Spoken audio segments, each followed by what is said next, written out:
rock-solid game plan and structure to rely on while teaching you how to amplify your impact, build your brand, and increase your momentum as you go after opportunities that are in alignment with who you want to be.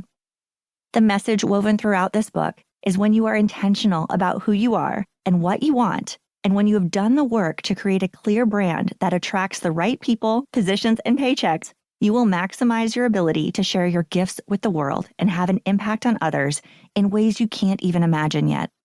The best part is, with every intentional step forward, you gain momentum, shine brighter, and become more confident and resilient so that your faith in yourself overpowers any fear you may face. It's difficult to shine brightly these days when we're facing negativity, imposter syndrome, lack of confidence, fear, and burnout. And my hope is that this book helps you give yourself permission to unapologetically evolve into the complete person you truly want to be. My intention is to help you go farther, progress faster, and build the confidence needed to truly evolve into the person you're meant to be.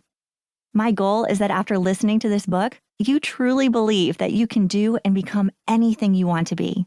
When you believe you can, you'll discover a roadmap to become happier, healthier, and wealthier than before, and your mindset will be enriched. Each and every one of us has been blessed with gifts, talents, and abilities that were meant to be shared. My hope for you is to eliminate barriers and limiting beliefs so that you can embrace what you bring to the table and amplify your light in life and your career in the most beautiful and authentic way. Ultimately, my mission is to help you truly embrace that you already have what it takes. Part 1. Show up. Chapter 1. Optimize your potential. You've already got what it takes. Let's do it again, Allison, said Lisa Maley, a longtime mentor, communication expert, and friend. You were blessed with a voice to tell your story. You're going to change lives. I stood at the end of a runway in her coaching studio, a bit disheveled after speaking so vulnerably about what I had just overcome. But I was willing to give telling my story another go in the hopes that I could help others. I was 18 years old and in recovery from anorexia and bulimia after a 3.5-year battle. I was on a mission to not let others travel down the same path I did and had enlisted Lisa to help me learn how to responsibly and effectively tell my story. I was deeply committed to preventing others from going through what I had, and I knew deep down inside that I could make a difference if I could put my experience into words and connect with others in need of care. In 2001, eating disorders were still highly stigmatized, and there were a lot of misconceptions floating around that needed to be eradicated. In fact, a major bump in the road as I took the brave steps to get help was that those around me didn't fully understand the disease or what needed to happen for a person to get well. This reason inspired me in a powerful way to be a voice for the voiceless who were feeling super alone on their journey, just like I had felt for many years. The decision to use my voice and own my story was one of the best decisions I ever made in my life, and it has opened up more doors than I can count. After those brave days of learning to share, I started a nonprofit helping other people eat, Hope, to raise funds for the cause.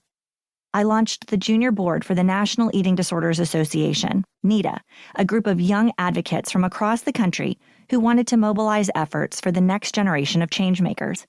Eventually, I transitioned to serve as the youngest member on the board of directors for NEDA for many years.